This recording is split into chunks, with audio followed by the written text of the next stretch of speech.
Welcome to the Money Scope podcast, shining a light deep inside personal finance for Canadian professionals. We are hosted by me, Benjamin Felix, portfolio manager and head of research at PWL Capital, and Dr. Mark Soth, aka the Looney Doctor. Great, welcome. And in our last two episodes, we discussed the elements that tend to contribute to lives that people then look back on and think positively about them. A lot of that information was pretty abstract, but we can use that to evaluate and guide our own lives. And in addition to that, we really also need some concrete strategies. So that's where we're going to come to today. We're going to talk about some concrete strategies that people can use in planning their lives and their finances. We'll lay out some principles to help with some day-to-day decision-making and planning decisions that we make. And we'll pepper that with some practical strategies and also make some examples from our own lives to try to illustrate what it is that we're talking about. And in our next episode, we're going to go more in depth on defining your life's values, how to apply that to making bigger strategic life decisions, basically purposeful and effective goal setting. So that's where we're going to go next after this episode. Yep.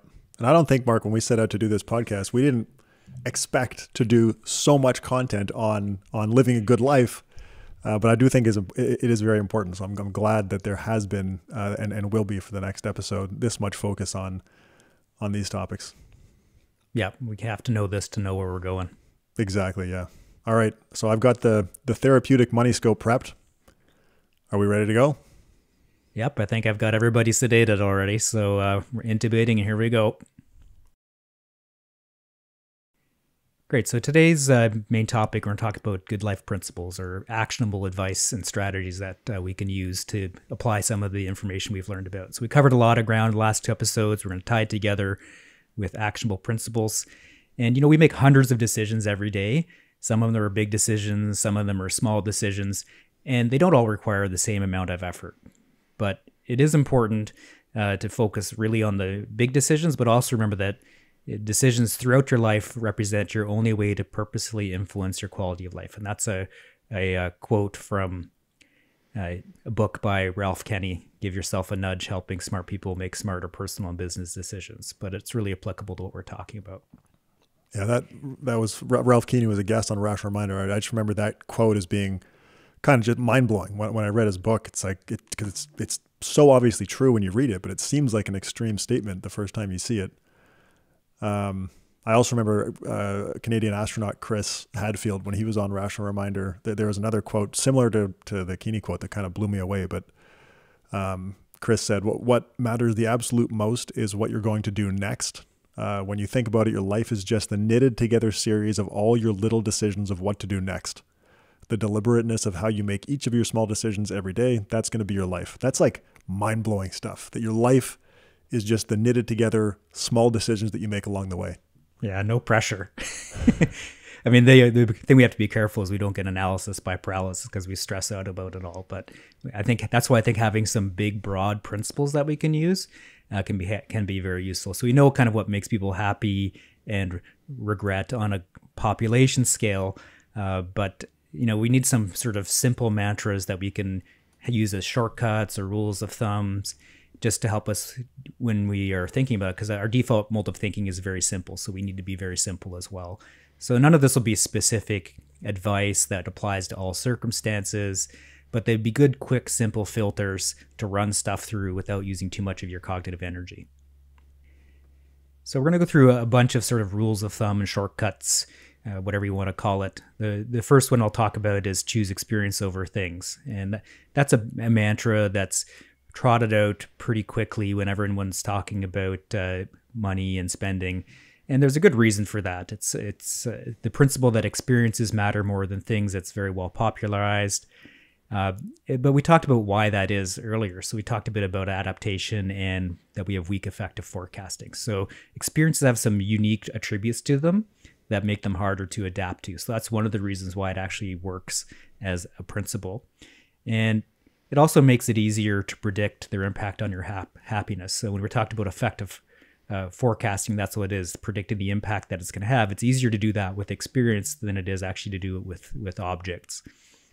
And people also tend to cling more closely to cherished experiential memories than to things. And the other aspect is that experience form part of our identity. So all of those aspects give you a stronger hit to your happiness than objects do generally. And the other thing is you can also get multiple hits from that one experience. So there's data suggesting that anticipating future experiences may contribute even more to happiness actually than remembering the past experiences. So planning can be part of it. You get the happiness from that. And experiences are less likely to be compared to other options. So when you buy something, it's very easy to compare that to something else that's an object, compare it and then become dissatisfied, particularly as it becomes outdated or outmoded, or there's a newer thing that comes along. But experiences aren't really the same in that aspect. They're harder to compare to other things because every one of them is unique, and they're not like things which are static and then there's a newer model that comes out. Mm-hmm. I think another big one on experiences is that, and we'll talk more about engagement specifically later, but people are generally happier when their mind is focused on what they're doing in the moment, and experiences offer that type of engagement. And experiences are also more likely to contribute to successful social relationships because they'll often be shared. And we know, of course, and this also comes up in a bunch of these principles, we know that relationships are core, one of the core elements of happiness. One of the strongest long-term predictors of happiness is relationships.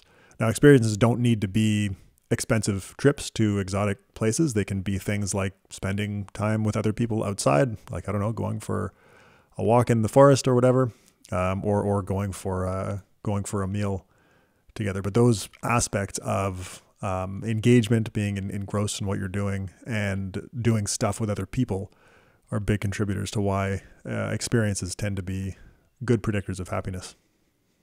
Yeah, I think there is an important exception to make, and that is if you're buying a thing that helps to facilitate those experiences. So that can make a lot of sense. And, that can even be contrary to the usual thoughts about careful budgeting that you hear about in personal finance shows. And like an extreme example from my life is that we spent literally hundreds of thousands of dollars on a motorhome. In fact, we did it more than once. We've had a couple of motorhomes. And, personal finance shows will say, avoid buying depreciating expensive vehicles with high maintenance costs. And I think if you look that up in the dictionary, that's like a picture of a motorhome right there. It's all of those things. And we had a really big one that burned $20 bills for fuel, basically, whenever we went anywhere. But that was money well spent. I mean, we explored a bunch of beautiful places with our family, which included dogs, guinea pigs, fish, a snail. Everything came with us. And prior to that, we actually didn't travel very much and didn't make those experiences because we would go to a beautiful resort or be doing something really interesting. But by day 3, everybody wanted to go home because they all missed the dogs and couldn't really enjoy the experience. So for us, buying that really, really expensive depreciating vehicle actually helped us out to build more experiences together. Whereabouts did you guys explore in the motorhome? We went to the East Coast. We went all along the East Coast of the U.S., down the central U.S. through the mountains. Wow. Over to Hilton Head Island is a beautiful place where we went we'd go there in the fall. And then I'd go down in March with my dad to Florida for a few weeks. And then I'd swap them out for my family for another few weeks. So I was spending most of March in Florida with either my dad or my family. It was awesome. Yeah, that's awesome. We're living with pet travel anxiety right now too. We were trying to think about what we wanted to do this summer, but we got a cat about a year ago, and he's a Maine Coon. They're very, very social cats. Yeah. And when we leave the house, but for like an hour or something, we come back, he's like super excited to see us, like a dog. So we feel really guilty leaving him. So maybe there's a motorhome in our future. I don't know.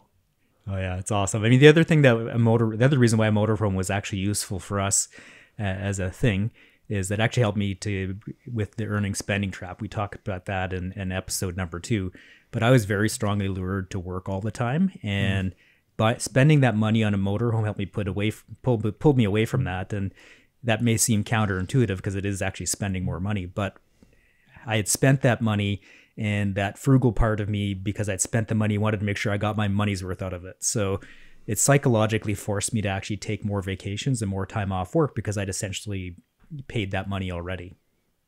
Yeah, it's interesting. Prepaying for future experiences as a commitment device to actually pursue the experiences. It's a neat idea. Commitment devices are huge. Yeah, I have a friend that comes over once a week just to hang out. He comes at 6 p.m. on Wednesdays. And that's the one day where I know I won't work until 8 o'clock or whatever. Yeah, you need to have strategies like that. Yeah. Another good one on making sure you actually do the stuff that you want to do is an exercise called counting the times left. We got this from Cassie Holmes, who's a professor at UCLA. She was on, this is in her book, but she also talked about it on Rational Reminder. So we know that the way that we use our time is very important to our happiness, but it's like we were just talking about with commitment devices. It's easy to get distracted or sidetracked or pulled into a bunch of small things that result in missing the bigger important things. And that's loosely a phenomenon called time confetti, where you just do a bunch of little stuff, like you check your phone, you check your email, you, I don't know, take the garbage out, and then all of a sudden you've used up all of your fun time or all of your time to do the activities that you care about.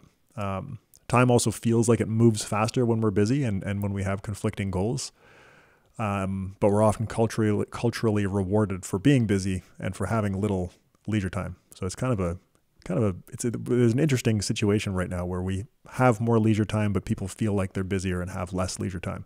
Even though we technically have more, it feels like we have less because there's so many draws on our attention. And I think most people listening would be familiar with the feeling of a day passing by without taking the time to, go for a walk or, I don't know. So yeah, that's a good example. That happens to me all the time. I want to go for a walk every day, but some days I don't. Lots of days that I don't.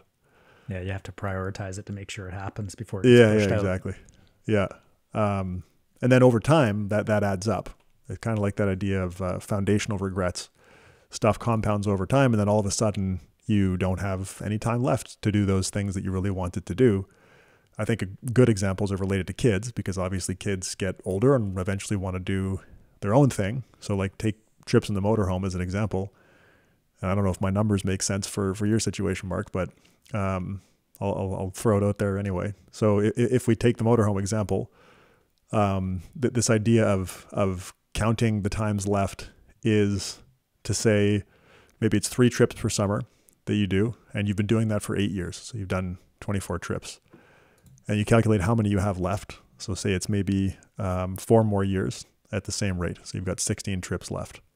So that means you have 40% of your lifetime family motorhome trips remaining. And that makes it feel more pressing to carve out time to make sure that you do the thing. And it could be other stuff. It could be taking your spouse out for dinner or going for walks or taking your kids for a walk or something like that. But I think that can help with motivation and managing trade-offs. Instead of thinking about it as that one-off, you think about what does this constitute in terms of the total number of times that I will be able to do this activity again in my life. Yeah, I think that kind of burning platform or pressure to take action is really useful to frame it that way. And I think it's really useful for those of us who have a hard time spending now because we have a fear of not having enough later on. And when really there may actually be some things that, we aren't going to be able to have later on, even if we have the time or the money. So there's a risk to not spending it now sometimes. Yep. That's another really good use of that framing for sure. The next principle is to sweat the future details. I think this one's really important. One of the reasons we talked about affective forecasting, and one of the reasons that people are bad at predicting what will make them happy in the future, is that they form an incomplete vision of the future. So that can lead to predicting things as being far better or far worse than they will actually be, because we focus on one significant event that we perceive as particularly good or bad, while ignoring all of the details that actually affect the experience. And the reason that it's the details that matter is that our day-to-day experience, our day-to-day happiness, is shaped more by how we spend our time minute to minute than by our stable life circumstances or major life events. And the frequency of positive experiences is more impactful than their intensity. So people might imagine some really good thing happening in the future or some really bad thing that they want to avoid, but that really big thing is going to be less impactful than all of the small little things that happen throughout the day. So one of the ways to deal with it is by visualizing how you'll spend your time in the future when you're considering a major decision. We talked about the cottage example in a past episode. Instead of focusing on the rosy image of the nice sunny day at the cottage, you got to think about how you're going to get there. Think about where you're going to pick up groceries on the way and whether that grocery store has your favorite snacks.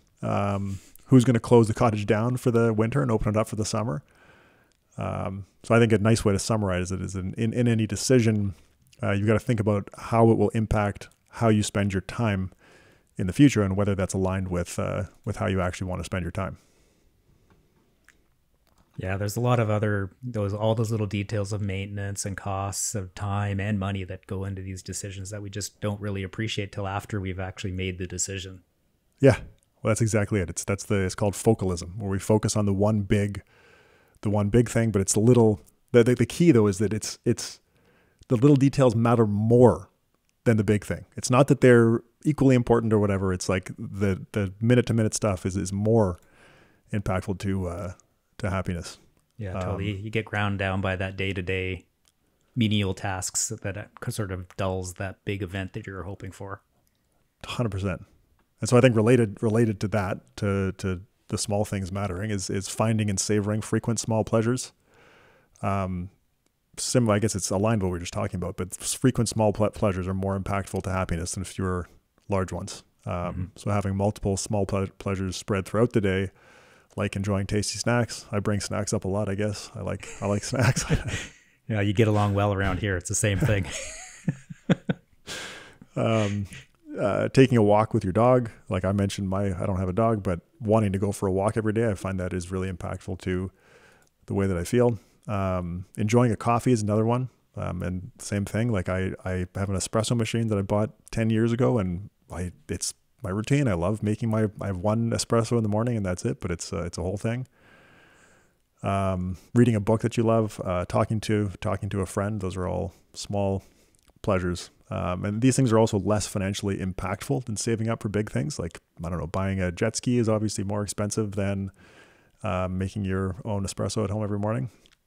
And I think small pleasures are different for everyone. But everybody can kind of figure out what theirs are and really embrace them. And then the other thing is that to make the most out of small pleasures, it's important to savor them. People who enjoy the small mundane pleasures of everyday life are happier in general than those who don't. And an interesting point on that is that there's actually a negative relationship that has been observed between wealth and the ability to savor small pleasures. That doesn't mean that has to be true for people that have wealth, but it's just interesting to note that people with wealth seem to enjoy those small pleasures less. I think another interesting data point that's related to that is that what we get pleasure from actually changes as we age. So we have more lasting experience happiness from exceptional experiences when we're younger. And then as we get older, it's those day-to-day common experiences that actually just seem to result in more lasting happiness. Yeah, that is really interesting. So maybe we learn to pay attention to them. Yeah. Maybe it would. Yeah, that's very interesting. The authors of the study that I mentioned on wealth depreciating the small pleasures, the authors of that study suggest that it supports the idea that having access to the best things in life may actually diminish the small pleasures, which is kind of in line with just the general concept of hedonic adaptation. If you're used to amazing hedonic experience, then it's harder to appreciate the small things that you could appreciate. So there are a few ways to make this actionable. Savoring the moment. So like I mentioned, going for a walk. When I'm doing that, I always try to really focus on how awesome it is that I'm walking and looking at the trees. And I remember when I went to Newfoundland quite a while ago now to go for a multi-day hike with a friend. And I remember the first day we were in the woods, he was like, let's just stop for a second and look around and look at the shades of green that you can see in the forest. Like, isn't that incredible? You don't see that in the city. It's like, wow, it is incredible. So I try and appreciate stuff like that. And that actually prolongs the positive emotions when you do that. Yeah, it's a real mind shift to that sort of mindfulness, paying attention, pausing mentality when we're so goal driven and focused in the rest of our day-to-day lives. You really have to shift gears. Oh yeah. And it's a conscious thing. It's not even I don't even know if you can form it as a habit. It's like you have to remind yourself to savor the moment. Another one is writing down 3 good things that happened each day and why they happened. That's been shown to make people happier and less depressed up to 6 months later. Taking time to reminisce about positive memories can also boost happiness. So just sitting back and thinking about an enjoyable thing that you did previously, and that I think relates back also to why experiences tend to be more predictive of happiness than things. So then I think in the context of spending on frequent small pleasures, like maybe it's going out for a coffee once a week or something like that, that's more impactful to happiness than buying the jet ski that I mentioned earlier. Yeah, I mean, for me, I'm more of the school of pausing to enjoy what's going on than gratitude journaling. I mean, I know that gets brought up a lot about in sort of wellness literature, but to me, gratitude journaling is like kind of like writing lines in the chalkboard at school. It feels more like a punishment to me, which I guess I just dated myself and exposed my checkered past. But I think the key really is, as you said, reliving that positive experience, kind of like how athletes, when they visualize their performance, they actually activate the same parts of their brain as they do performing the activity. And we reactivate our pleasure centers whenever we're thinking about pleasant activities, whether that's the activity that's going on now or the one that we're planning or the one that we already had before. Yeah, you and I are on the same page there. I mentioned the journaling because, like you said, it comes up in all the literature, but I've never been able to get into it. But I do try quite hard to really appreciate the little stuff day to day. Yeah, it doesn't come naturally. No, it doesn't. No. So the next principle we're going to talk about is about prioritizing time over money. And, this is one of the issues where we saw from previous data that being time poor is associated with misery and lower productivity and more stress. And, while time and money are theoretically interchangeable resources, we exchange our time for money. We spend some money to buy some time. But ironically, with that, high income households tend to feel actually more stress about time, not less, even though they have more money. So theoretically, they could spend money to buy time, but they don't, and they feel more stress about it. And there's studies have hinted at multiple possible reasons for that. Some of it may be due to increasing the value of their time, making it feel more scarce. They may be hesitant to train money for time because the monetary cost of their time is much higher. So it's hard to give up your time when you can make a larger amount of money for it by working instead. So I think that can play into the equation. High income earners, as we talked about in the previous episode, they may have really in-demand skills and be tempted to work perpetually more, and they can fund their lifestyle with that, and they all kind of feed off of each other, trading that time for money, which is the earning spending trap we talked about previously. But I think it's important to know the opposite trade is also true. So using money to buy time actually can help to improve well-being. Yeah. There's lots of data supporting that buying time or just prioritizing time over money is really impactful. People who prioritize time over money tend to be happier, and there's a lot of studies confirming that. They tend to have greater social connection. They tend to have a better relationship with their spouse, and they're also more likely to choose work that they enjoy. So that's just having the preference for time or prioritizing time over money. But I do think it's important to note that money is not an unconditionally bad thing to pursue, and more time is not always, it's not unconditionally good either. Of course, in order to trade money for time, you do need to have money, even excess money, more than needed to just survive. Being financially independent opens a lot of doors to how you spend your time, and that's something we're going to talk in detail about in our next episode. And then on the other hand, having too much discretionary time is actually linked to lower subjective well-being, though in the study that found that the effect could be mitigated by spending some of that discretionary time on productive activities. But I think just the main point is that having an abundance of time is not unconditionally good. So there is some nuance there, but that general preference for time over money, I think, is a pretty clear message. Yeah, and how and where you spend that time too is really important, which is our next section, which is to be in nature and not traffic. And there's actually data on both sides of that statement. So again, that's another simple mantra you can use to help you make decisions. And we talked earlier about adaptability, but one of the circumstances that we do not really adapt to is being in nature. And that's actually a good way that we don't adapt to it, so it doesn't really lose its shine. We still get the same happiness hit per dose when we're out in nature. And there's data showing that people living in rural areas rather than urban areas, or living near green space, or even having good access to green space, all of those contribute to happier and higher life satisfaction. So there's research to back up that sort of rule of thumb. And, you've already mentioned walking in nature. I mean, we do that every day with our dogs as well. And it produces more positive emotions than walking in a city. We're fortunate to have a big conservation area there that we get to walk in. And that boost in positive emotions exceeds the boost that you'd even expect. So you may think, yeah, I know I'm going to feel pretty good going outside. Actually, when you go do it, it actually is more than even what you had realized it was going to be. So I think that's kind of cool to have a pleasant surprise with it.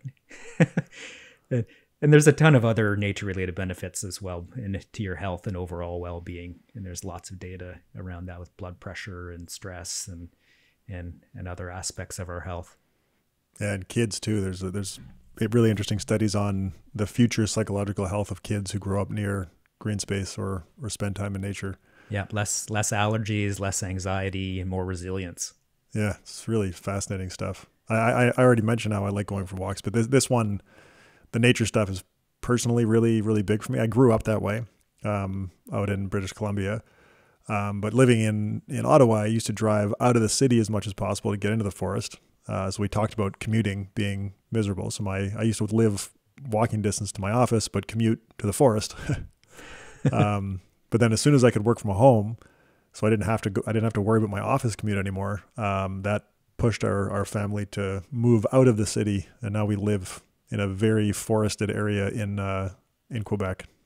Yeah, it's interesting. We moved out into the country as well, and I had to commute in from there into the city where I was working in. And for a lot of us, we can't work from home, and that commute can be pretty major. But there's other options to change how you commute, which can affect that as well. So, I mean, the most commonly cited solution is to live close to work, like you were doing. But for us who chose not to live in that environment, we changed how we commute. We lived in the country, but I actually had an e-bike. I bought an e-bike way before they were even a thing.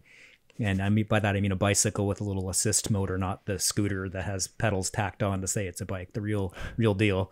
And I could take that on this nice trail network right from my backyard, basically right to the hospital almost. So it made this sort of 16-kilometer each way commute actually pleasant, because I could go out and exercise, and with the e-bike wouldn't get there all sweaty, and I wouldn't have a bad time at the end of the day if there was wind in the wrong direction or something, because I had the motor to help me get there. And it actually ended up being as fast as traffic, especially after I built my custom-made e-bike later on. So it was really awesome, and it was fun to do it. So changing the way you commute, even though it may cost you money, or living in the country, and it may cost you some money, but those are good examples of spending money to take control of how you're living your life on like a sort of a big day-to-day basis that can boost happiness. And it's evidence that's based on that to impact us. I actually miss that commute now. I don't do that anymore. Yeah. I mean, you know what? I probably miss my forced walk into the office every day, because now it's a discretionary walk, even though it is a walk in the forest. It's not as persistent maybe as my walk to work used to be. But your point about commuting in traffic, I think is important to just re-emphasize. It's one of those major circumstances that people don't seem to adapt to. Even after years of commuting, people who commute in traffic arrive at work with higher levels of stress hormones. So it's something that, if it can be avoided, I think is worth considering. And that's specifically commuting in traffic. Commuting on a open road is not so bad. Yeah, I mean, I've heard that being one of the reasons why people may decide to buy themselves a luxury vehicle, even though from a specific cost standpoint, if they've got that commute, they enjoy it more caressing the leather on the steering wheel than they would otherwise. I don't know whether it's true or not, but there's a study on that, and we didn't have it in our notes, but I'll mention it now since you brought that up, that says that people with luxury vehicles imagine their experience of driving their vehicle as being better, but when you actually measure the experience while they're driving, it's no different than someone without a luxury vehicle. So it's like they like the idea of having a luxury vehicle, and it's a nice story to tell yourself and tell other people. But when you measure the actual experience, it's no different. Maybe the idea is worth something. I don't know. Yeah, that's a great data point. And plus there's all, sweating all the details of the experience, I guess, was the previous point we'd made. That's awesome. The other thing I think to say is that, we have these activities we can do, like activities that build relationships or skills or physical activity, time in nature, helping others. All of those have been shown to help improve our happiness, but we're all limited in time. So if we tried to do all of those things separately, there's just no way we could ever fit that in without having more being time poor again, which is kind of counterproductive. So one of the approaches is to bundle the good stuff and, try to take as many of those features in an activity bundled together for the same unit of time that you're spending. So that combining those can help you out in a time efficient way. And having some external accountability also helps because, you have multiple competing pressures of your time. But if you have some accountability that to do something that ticks all those boxes, like for example, I was helping my son train for Nordic skiing over the last couple of years, and it hits all of those boxes of things that make you happy.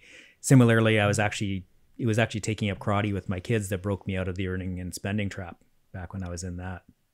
Well, you got to expand on that. That sounds like a big deal. Yeah, karate's played a pretty pivotal role in our family. I mean, karate's not going to be for everybody. People need to find their own karate, but I think there's a bunch of important features from that activity that are really applicable for people to think about in choosing some activities for themselves. And, one of them is it bundled a lot of those good things. And it also helped me because delivering on my accountabilities is one of my major values. So I had major responsibilities at work. I had 2 small kids at home, and that just translated into not enough time. I was the typical high income, time poor person. And my personal health and my social networks outside of work are what got neglected first, because those were kind of the least accountable things that I had. Everything else had a direct accountability, but with karate, I had accountability. I had to do it because my kids were doing it and set a good example for them. And being a good dad is another major value for me. So that value was able to compete with the other one. And it was in an adult class, so I had attendance requirements. I had testing every month. And, that made me accountable to attend the classes, practice at home because I didn't want to embarrass myself. And, my kids were doing the same thing. And, during our black belt tests, which I did with each of the kids, we had to do exercises every single morning and training every single day before school. And it's really humbling to be told by your daughter who's young to suck it up, buttercup, and do your push-ups, so there's all that accountability there to exercise and do the right things. And the other thing I found is it was much easier for me to say no when I was asked to do something, when I was clearly saying yes to something else that I valued. So it was there already set in stone, and I had external responsibility for that. Yeah, it's interesting. That ties into one of the other values that we'll touch on later, which is to have decision policies. But I like that. So bundling good stuff that's aligned with your values and making you accountable. And remembering to say no because you have a very clear commitment, and you're not just adding a bunch of things that you're not going to be accountable to the pile. Yeah, that's great. Definitely. Yeah. The other thing I would say about karate, which for me was it helped me gain some perspective, because another key feature was that it was outside of work, and I was socializing, 2 to 3 nights per week with non-medical people from quite literally all walks of life. And, it's easy to get lost in your work if your only social network is that work, but it helps to ground you when you build relationships with people who are outside of work, particularly people that work regular hours in a non-professional setting, because they have no problems calling you out and saying you're crazy when you let work take over your life, because they would never let that happen. Yeah. So yeah, it was good segue. It's a good segue to our next strategy, actually, is that it was good for progressive, challenging, and frequent milestones, because there was belts and you had to struggle but not quit, and it helped to push you towards short and long-term goals. So I think all of those features that are there that I just mentioned are also features of finding flow, which is also strongly related to happiness. And there's even some data in healthcare jobs that having this type of finding flow within your job can help you with resilience and satisfaction. So Ben, could you talk a little bit about finding flow and how you find flow at home and work as some examples? Sure, yeah. So flow is just an absolutely fascinating concept. And I guess we have it in here as one principle, but it kind of covers a lot of different ideas. So it could be finding work that you enjoy. It could be finding hobbies that you love. But to think about it, so flow is, imagine the last time you were doing something immersive but challenging, and before you knew it, hours had passed by. think about it. Think about what type of activity puts you in that state. That is the characteristic of a flow state.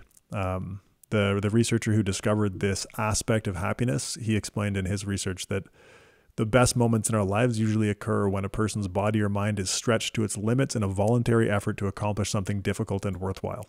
So flow is the total state of involvement in an activity that requires complete concentration. It's an experience so engrossing and enjoyable that time is forgotten, and people will do it for its own sake, even though may have no consequence outside the activity itself. I think that's important to recognize for everyone, states of flow and finding flow. But as professionals in particular, I think we have the ability to move our careers in directions that get us into frequent flow states. So for me, as an example, writing this podcast series that we're delivering right now has been a great example of finding flow. It's a blast to write it and think through how to communicate this stuff. And writing with you, Mark, has been a ton of fun. And time just melts away. And that's like when I mentioned I missed my walk because I worked until 8 p.m. That's it's funny. It was the first thing I thought about when I was thinking about flow at work. Yeah, it's funny. Now this is part of my job though. Like I'm employed by PWL Capital, and this podcast is a PWL Capital podcast. So the fact that I'm doing this thing that I have to force myself to stop in the evening to make sure I do other enjoyable things, the fact that that's part of my job is not a mistake. I've very intentionally progressed in my career to primarily doing things that I thoroughly enjoy doing. And I think that people working in professional careers have that opportunity. Yeah, I think that's actually funny because I called it my job, and actually I don't really make money doing this as my job anymore. But this is one of the powers of financial independence as a professional, because you can shift the work that you do and do some work that you really thoroughly enjoy and find flow in, even though it doesn't really pay you a lot of money to do it. Yeah, there's two prongs there. There's finding work that you can get flow states in is one piece of it. Well, you are required to work. Like, I am not financially independent, but I love spending time on my job. And then achieving financial independence lets you do things that you find flow states in without them necessarily being as financially rewarding as you need them to be. Yeah. Or as you would have needed them to be if you were not financially independent. Yeah. And then outside work. So you mentioned flow states outside of work, which I think are as important, especially for people considering or aiming for retirement, where you no longer have to work. Having non-work activities, I think, is important. So I mentioned hobbies earlier, but personally for me, like, I have basketball, and that's something. And I think part of flow states is having spent a lot of time getting good at them. Because that's one of the things with flow states, is that it has to be something that you're good at, but that you can do at a level that is still challenging. But I don't know, like skipping rocks on the river, that's relatively low effort, and you probably won't get a flow state doing that. Might be fun for a little bit, but anyway, so for me, I have basketball, which I've spent, like, I don't know how much time, but an incredible portion of my life in the gym practicing. And now I love going to play basketball, but it's not going to be the same for someone who hasn't put the time in to practice. Mm-hmm. I actually have a basketball hoop in my house, in my living room, and then I have a pickup game that I play in once a week, which was another one of my commitment devices. That's another one of the accountability things, where if I don't show up, the other people that I play with are going to be like, what are you doing? Where were you? I've also got a 3D printing hobby. That's another thing where. That's a funny one, because that one I can just dump time into, but I never feel that rewarded afterwards, because I make, like, a little piece of plastic comes out of all the work. It's like, well, was that really worth that time? Yeah, it was worth it was worth the process. Yeah, it's probably true. Yeah. So I heard that hoop actually replaced a trampoline in your house. Yeah, we had a huge trampoline in our living room, which was super fun.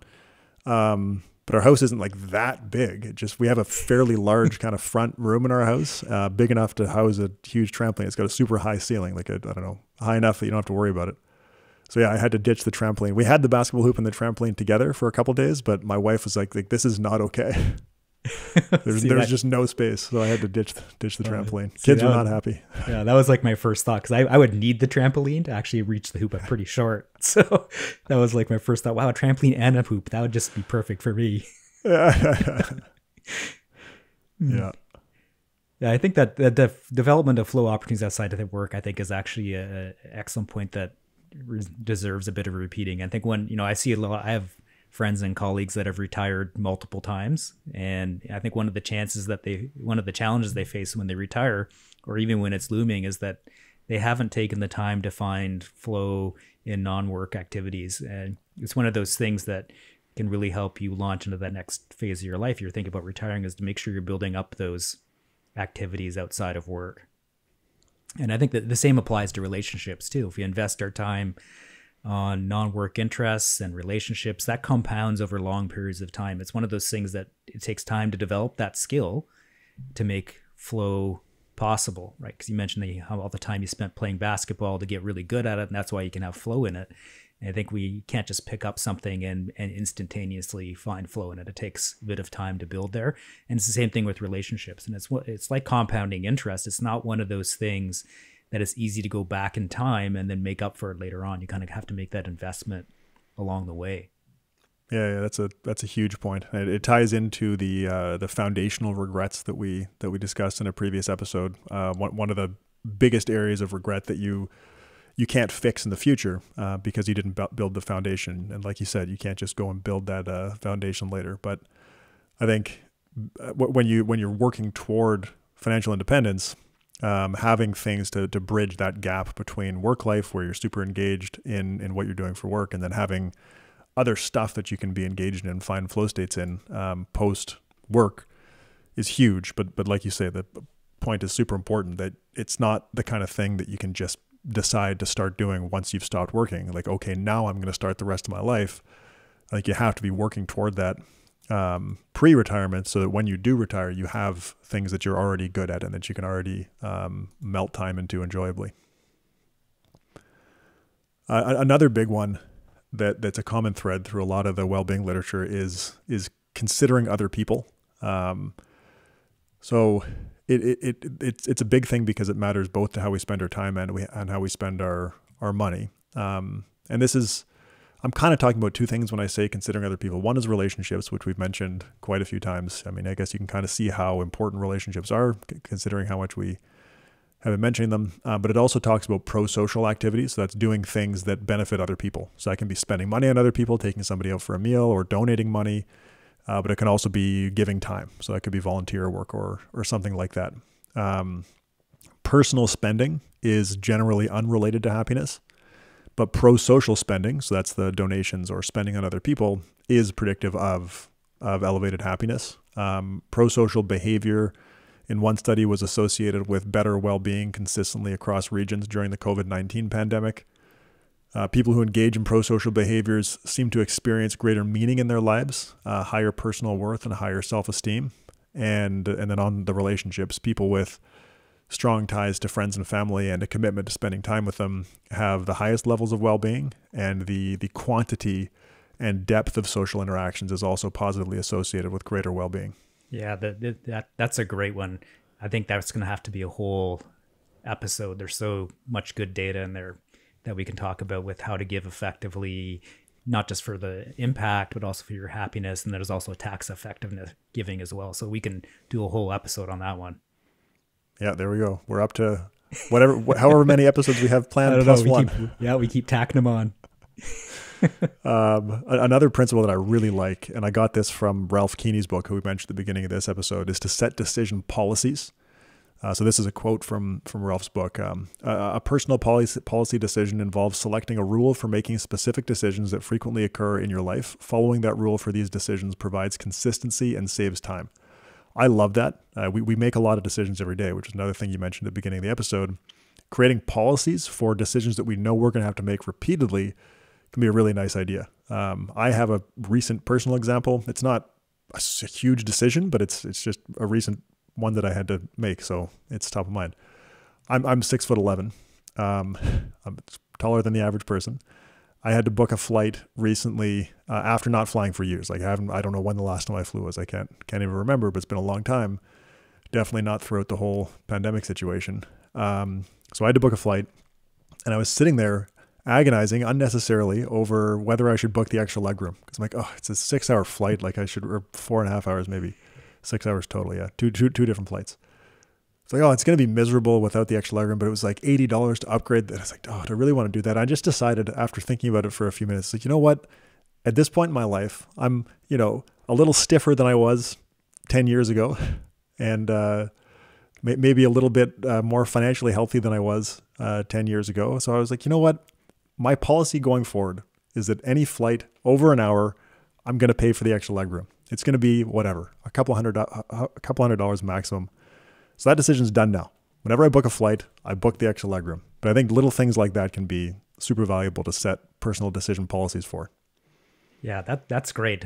Policies for common things that really would relieve a lot of the sort of emotional and cognitive load of those frequent decisions. I'm already thinking in my mind some ones that I might make. Like I'm thinking now, we moved a barbecue earlier this week, my wife and I did, and we've moved everything ourselves for multiple house moves, furniture, whatever. And we're not super large people, but we do this. And I'm now pulling things, and I'm thinking I'm going to make a policy about anything over 300 pounds is higher out. That's perfect. That's a perfect example of a policy.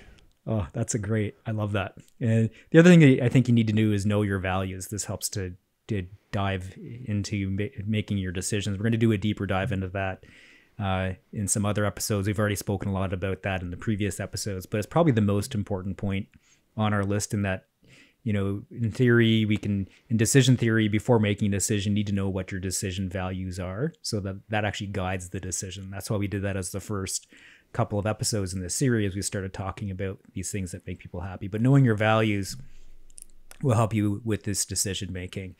And remember, everything we're saying here is descriptive, not prescriptive. So you all need to kind of take the time to figure out what your own values are. And that actually it's something you have to actually take the time to do. It's not something that you're going to just have happen. You have to actually think about it, and you can use that to help to define your good life and your decision-making policies. Yep.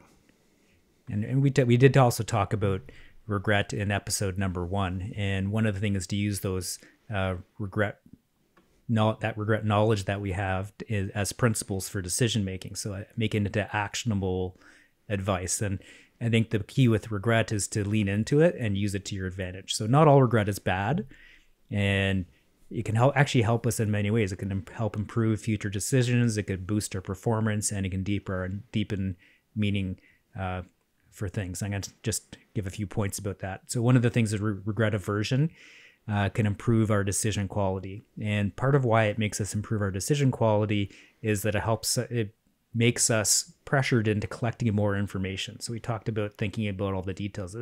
We're using regret as a way that we can make ourselves gather more information before making a choice, so we can sweat those details. Downward counterfactuals, was saying, oh, at least it could have been worse. At least it wasn't that. That can make people feel better about what's going on. Upward counterfactuals. So if only I'd done this, it could have been better. Well, that can improve your performance if you take that and then do it the next time. So it has that ability as well. And then thinking about alternative outcomes can also lead people to deriving more meaning from important events. So if you think about what's happened in some big important life event and all the other things that could have happened, then you may actually appreciate what's going on better. So there's research data to show that. And it's ironic because there's this popular phrase about having no regrets, but it may actually not make any sense, because if you don't have regrets, you can't use them to appreciate what's going on and make it better. So I do think it's true that frequent episodes of regret in the absence of self-regulation are detrimental to well-being. So if you just are regretting all the time, everything that's going on, that's going to be bad for you.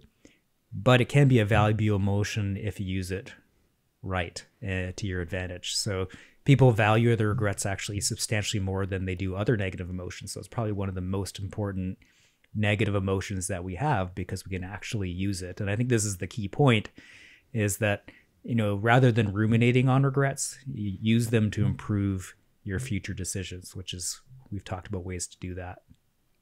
Yeah, I love that. No regrets is maybe not a good idea, but there are ways to use regrets to make better future decisions. The other principle related to regret that I think is worth thinking about is to satisfice on small decisions and maximize on big ones. So there's pretty interesting research on maximizing versus satisficing, and I'll explain what those mean. Maximizing is like trying to optimize every decision and examine every possible possible path for the decision. And then satisficing is kind of being more willing to settle on a reasonable decision as opposed to trying to optimize everything.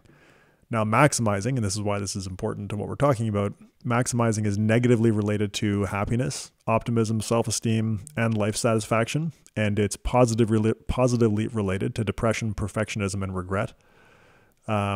People tend to be less satisfied. Maximizers tend to be less satisfied than satisficers with their consumer decisions, and they tend to be more likely to engage in social comparison, which we talked about in past episodes.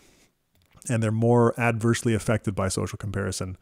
Maximizers are also found to be more sensitive to regret.